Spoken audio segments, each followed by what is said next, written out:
Paano kung sabihin ko sa'yo na may mga channels na umaabot ng libo-libong subscribers na kumpleto yung watch hours? Pero pagdating ng monetization, rejected. Kaya ikaw, bago ka kabahan, bago ka matakot, bago ka mag-alala, intindihin at patapusin mo muna ang video na to.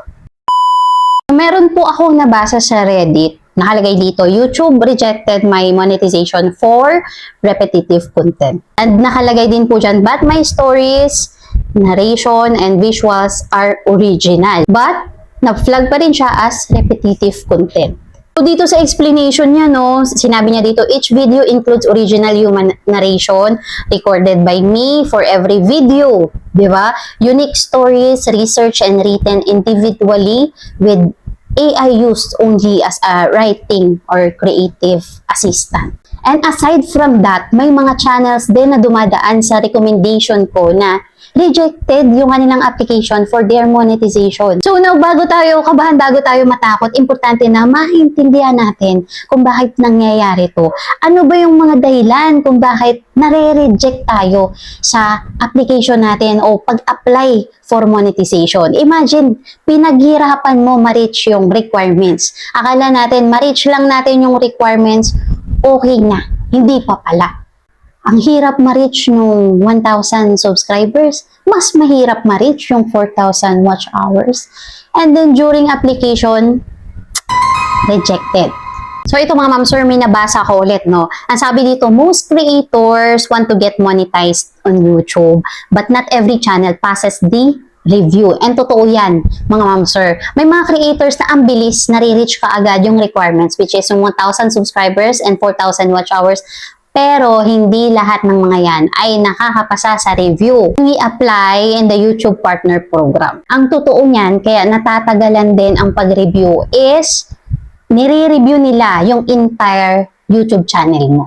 So ano-ano yun? The titles, the thumbnails, the channel name, even the banner, chine-check nila yan. Diba? Yung mga video content, yung community standing mo, baka may mga existing violation ka. More all factor para makapag-decide sila kung pasado ba or tanggap ka na sa YouTube Partner Program. And kung nangyari man mga ma'am sir na yung application mo ay rejected, ayan, huwag kang mataranta muna, huwag kang panghinaan ng loob dahil hindi ka nag-iisa. Maraming mga creators yung nakaka-experience niyan, hindi lang ikaw, especially ngayon, mga tinatamaan ng repetitive content, inauthentic content because of AI slap.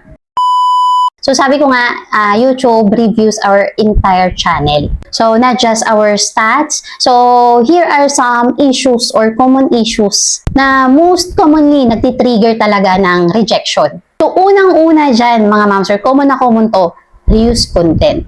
Even before, no, hindi pa masyadong talamak yung AI, ito na talaga yung pinaka-common. So, especially without meaningfully transform it into a new creation na masasabi mong sila talaga yung gumawa.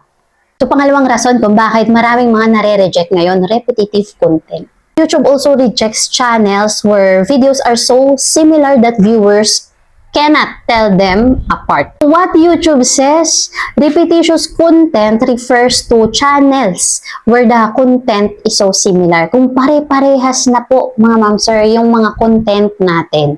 Parang inuulit-ulit na lang natin. Gumagawa na tayo ng compilation, uulitin na naman natin sa next upload. Ayan, bibigyan ko kayo ng mga halimbawa na nakita ko, nabasa ko, no? Examples that get flagged. So, looping short clips for extended period. Una yan, yung naglulok tayo ng mga short clips, no? Para lang, alam mo yun, para lang ma-extend, humaba. Humaba yung video. Pangalawa, uploading the same video multiple times with different titles and thumbnails. Para hindi masyadong halata, babaguhin na natin yung thumbnails, yung title. Pero si YouTube, alam niya yung bawat galaw natin, kaya talagang madedetect niya yan, guys. So, ano pa yung pasok dito? Automated slideshows, videos using the same template, text, and images. Ano pa? Using text-to-speech to read out articles or lists that belong to someone else. And lastly, mass generating videos entirely with AI without adding a human touch. Okay, dito na tayo sa pangatlong rason, no original value or human perspective. So, ano yung mga channel na madalas talaga nahi-hit nito? Etong number 3 na to. faceless channels, yung mga text-to-speech channels, and yung mga AI-heavy channels, talaga, frequently hit this wall. And not because the content belongs to someone else or looks repetitive, but because there's no actual creative voice behind it. So, pang-apat, kung bakit may mga nare-reject for monetization ngayon, okay, because of the community guidelines strikes. I-check natin ng maigi mga mamsir bago tayo mag-apply for monetization. Kung meron tayong active violation or strikes, automatic talagang rejected yan. So ano pa, pang-lima, copyright strikes. So meron akong nabasa dito about copyright strikes. So copyright strikes are a monetization killer. So ayan mga mamsir, kasi matik to kapag maraming mga nag-report sa'yo na alam mo yung mga nag-claim or yung mga grupo ng mga nag-compose ng content na yan or ng song na yan at ni-report ka. Diba? Sabay-sabay na nag-report yan sa'yo. Matindi yan mga ma'am sir. So hindi lang din monetization mo yung mare-reject dyan. So even yung pinaghirapan mong channel, pwedeng mawala. Ang huli, pang-anim na rason, yung tinatawag na channel topic in a restricted category. So, YouTube and its advertisers are cautious about certain topics, no, which can lead to rejection. Alam naman natin si YouTube ngayon, naghihigpit na talaga. So, si YouTube, even yung advertisers, no, talagang, alam mo, pinipili din nila, tinitingnan din nila yung mga topic na ina-upload natin, yung mga video or content na ina-upload natin. Kung suitable ba sa mga viewers, kung deserve ba talagang lagyan ng ads, or deserve ba talaga ang maging partner with YouTube. So ito mga ma'am sir, mabilisan lang to. Ano yung dapat nating gawin?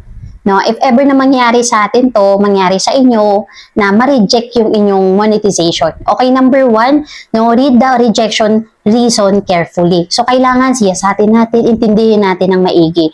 Bakit ka ba na-reject? Kasi sasabihin naman yan ni YouTube kung bakit ka na-reject for your application for monetization. I-specify naman nila doon kung ano ba yung violation mo, ano ba yung policy na nilabag mo. Pangalawa, ikaw mismo po pwede mong i-audit yung channel mo honestly. I-audit mo honestly yung iyong channel. So malalaman mo yan kung may mga video ka bang pasok sa reuse content, diba, repetitive content. So i-check natin ang maigi bago tayo mag-reapply. So, step 4, mag-antay ka ng 30 days. Okay? So, 30 days. YouTube requires a 30-day waiting period before you can reapply. So, 30 days bago ka makakapag-reapply ulit. So, use the time to upload your best original content. So, by that time, so meron kang chance na ipakita kay YouTube na nagkakamali ka na ganito ganon, 'di ba? Kung ano man yung niya na violation mo. So, gamitin mo yung oras na 'yan para mag-upload ng mga videos na makikita ni YouTube na okay naman pala, original naman pala, nag-e-effort naman pala. So, step 5, after 30 days, di ba? So, yan na yung pagre-reapply mo. So, go to your YouTube Studio, open the monetization tab, and submit a new application. So, YouTube reviews your channel from scratch. So, kaya kailangan, sabi ko nga kanina, before tayo mag-reapply ulit, make sure na okay na. Diba? Na-audit mo na honestly yung channel mo.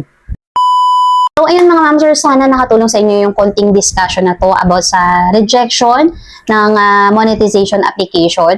Ang dami ko kasing nakikita, even sa Reddit, mga nagpo-post, and dito sa recommendation sa YouTube, sa homepage, na ang daming mga channel, yung iba mga foreign channels pa, na rejected yung kanilang application for monetization. So ayun, sana nakatulong sa inyo yung konting research natin, itong konting explanation natin kung bakit may mga nare-reject. Ayun guys, sabi ko nga wala kayong dapat ikatakot, kabahan, ganyan, kasi maraming mga creators na sa simula naka-experience talaga niya, na-reject yung application pag-apply nila ng monetization. Pero ngayon, ang lalaki na ng mga channels nila. Sobrang tumagal na sila sa YouTube. Ayun na, kasama yan sa buhay natin as a creator dito. Yung mga ganyang struggles, challenges. If you think na nakatulong, please like and subscribe. And hit the notification bell dyan po sa ibaba para lagi po kayong updated pag may mga ganito tayong bagong videos. So, ayun lang guys. Have a nice day. Thank you for watching and see you in my next video. Bye po!